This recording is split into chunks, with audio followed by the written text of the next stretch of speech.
I think probably the same for me. Definitely God first, and my parents, family, and it took the whole family because I was the youngest, and making sure that I was in church Sunday morning bright and early. Whether or not I wanted to get up and go to Sunday school, I was there.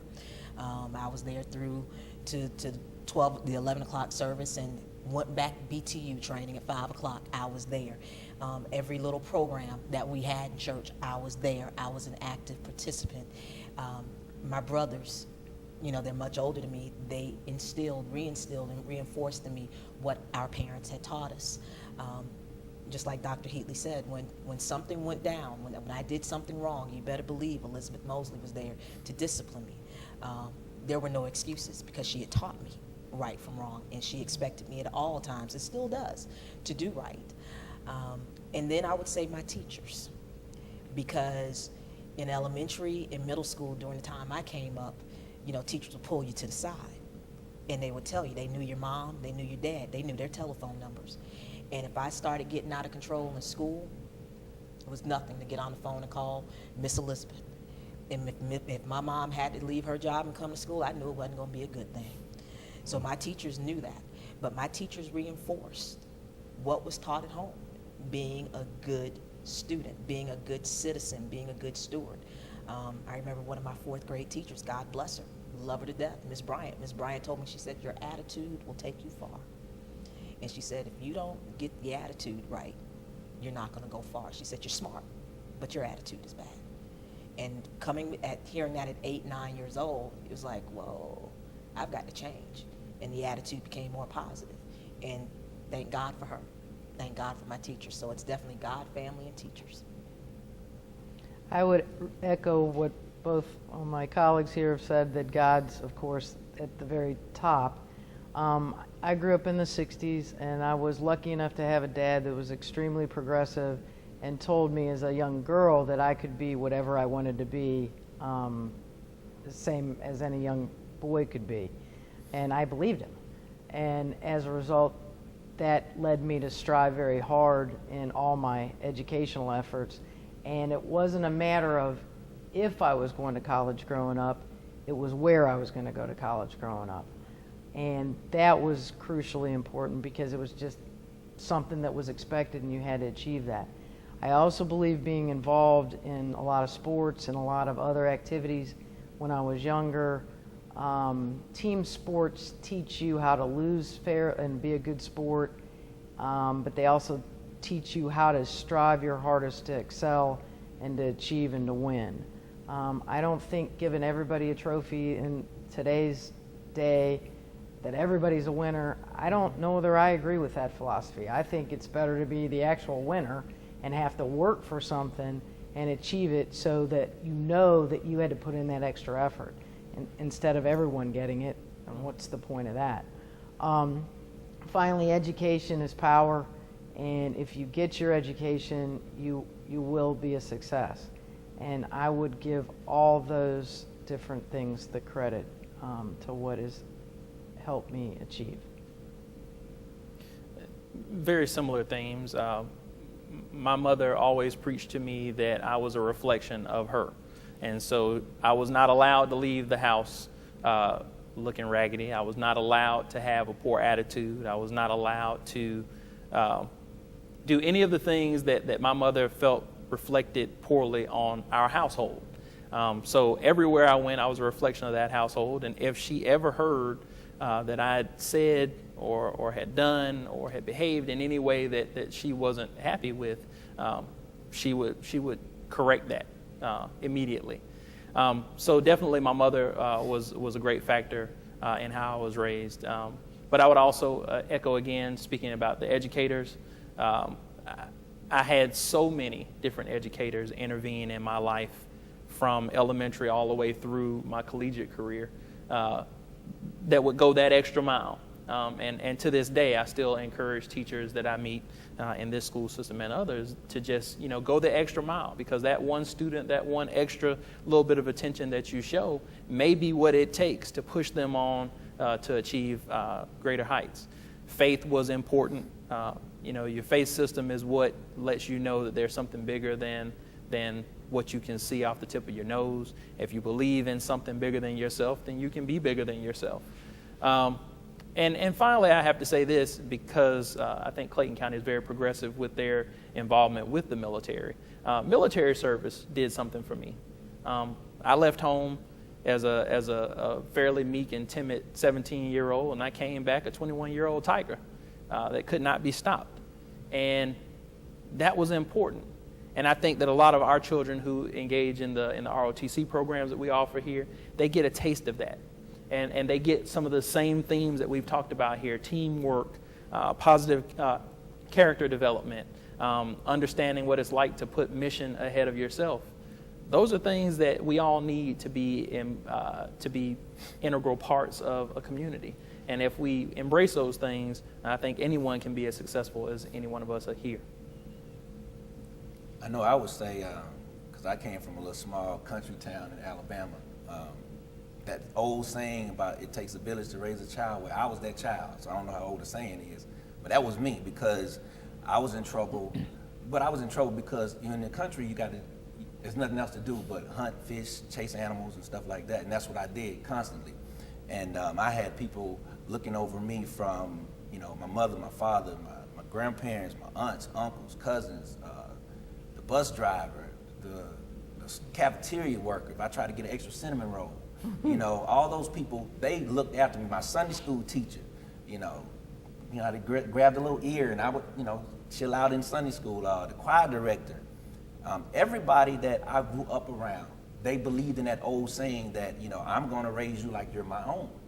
I would be around the block, chasing the ice cream truck, and if I threw a rock at the ice cream truck because I missed him, by the time I got home, he had already told my parents. And so, those kind of things. So they were the ones who felt like, I'm not going to let you go down this path because I see where it could lead you. And so I attribute all of those people as very important factors in my me being successful. I mean, of course, God came first, because without him, I would not be the person that I am today and wouldn't be in the position that I am today. I also attribute the fact that I recognize my heroes from people who I can actually touch, hear, and feel, and see. My father, like I said, my father and my mother, perfect examples of relationship. They met at 5 years old, started dating at 15, got married at 19, had their first kid at 20, been together ever since. I never seen an argument, never heard my father raise his voice at my mom, none of that stuff. So they attributed to me wanting to be a better person, a better man, seeing that there are better things out there than the alternative. And then, believe it or not, on the opposite end of that, me getting into trouble in college where I had to leave school and my father said, I don't pay for trouble. That made me say, whoa, this is not me. This is not the person that I was raised to be. There's something more out there for me. And that made me wake up. And that made me say, God, if I could, get this second opportunity, I would do exactly what I was put on this earth here to do, whatever it is. And if I don't find my purpose, I'm going to live it like I'm living my purpose. And I attribute, the mistakes, the goods and the bad, for me being the person that I am. But I know it was because my family and my community were not afraid to step in and say and do the things to me that needed to be done, at the time. With me, most definitely the love of my father and my mother. It's unspeakable, really. They has been there with me in the good times, the bad times. And one thing I truly love about my mother is that when I'm wrong, she'll tell me, you're wrong. But this is how we're going to fix this situation. It's not about covering up. It's about being a man, fessing up to what you made a mistake in and do better. And with that, they also taught me about faith and truly believing. And concept, which is so true, which I think I know all human beings use it, is everything starts right here. You want something bad enough, in a sense of anything positive, you have to see it. You got to feel it. You got to know, and within yourself, you have to know that you already obtained it. And then you go forth with dedication. That's the key in anything that we accomplish. For those who are out there right now, just think of something that you has accomplished. And remember that feeling you had when you first said, I'm going to get this. So that's the key. that is truly the key, is that faith, the unconditional faith, no matter what anyone tell you, knowing that it's mine. It's already mine. And what going into the military, like the sheriff was saying, oh, it really opened my eyes because I got to travel abroad and I got to see other countries.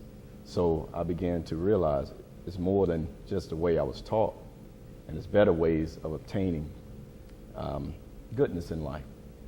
And meeting different people and opening my mind up and just fellowshipping with other human beings throughout the world, it's priceless.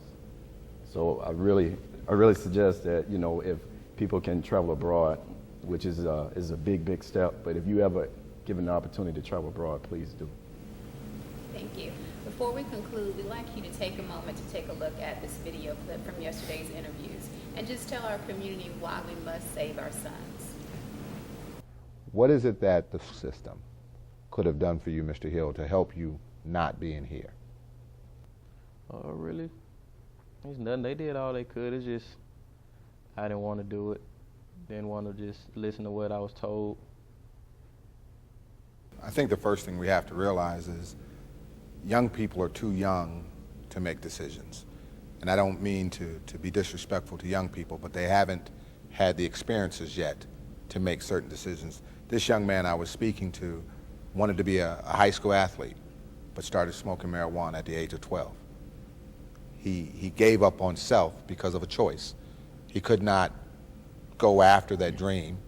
He started skipping school. He started acting up in school. He started hanging out in the streets. He started hanging with the wrong crowd. But I would say to us educators, we saw it, and we didn't do all that we could do. He felt the school system had done enough. I feel we never do enough. Even when you take a child who's a straight-A student and they go from here to the most prestigious college and become President of the United States, what else could we have done? How could we have been their gatekeeper to a better way of life? And so that's how I would respond to the clip. They're our future. It's our responsibility as a community to make sure that they get on that right path and stay on that right path. And when we see that they're deviating from that right path, put them back, turn them around. We are not a country that is a country of wanting to imprison everyone. We are the country of milk and honey. People come here to live their dream, to find their dream. So why are we going to give up on our kids and not help them get their dream?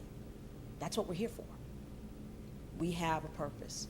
We are to pick up our fellow brothers and our fellow sisters. It's that old saying, they ain't too heavy, they're our brothers. So you reach down and you pick them up and you try your level best to help them to get to where they're going, because that makes you a better person, it makes the community a better person, it makes this nation a better nation, it makes this world a better place. So that's why we have to do it. We cannot give up. I refuse to give up. I refuse to give in and let the evil take over.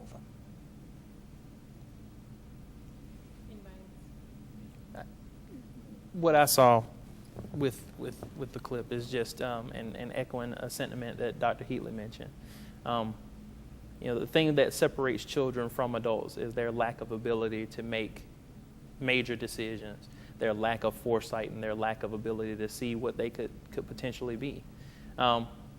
If we as a community allow our children to opt out, then we have signed our own death warrant, because they are our future.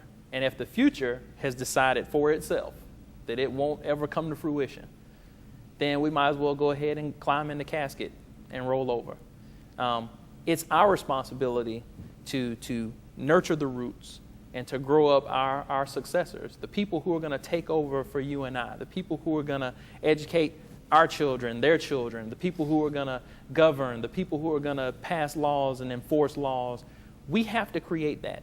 And if we allow a young man to decide that, you know, everyone's done everything that they can do, I just decided I didn't want to do it anymore, if we allow that to occur, then I take responsibility for that. I take personal responsibility for that. And that's why I do the job that I do. I think that's why all of us here get up every morning and put on our armor and come to work to make things like that less of a reality, because we have to have some responsibility, and the greater community has to have a responsibility to not allow children to make a major life decision to opt out. Thank you so much for participating in our panel. Back to you, Dr. Hendrix.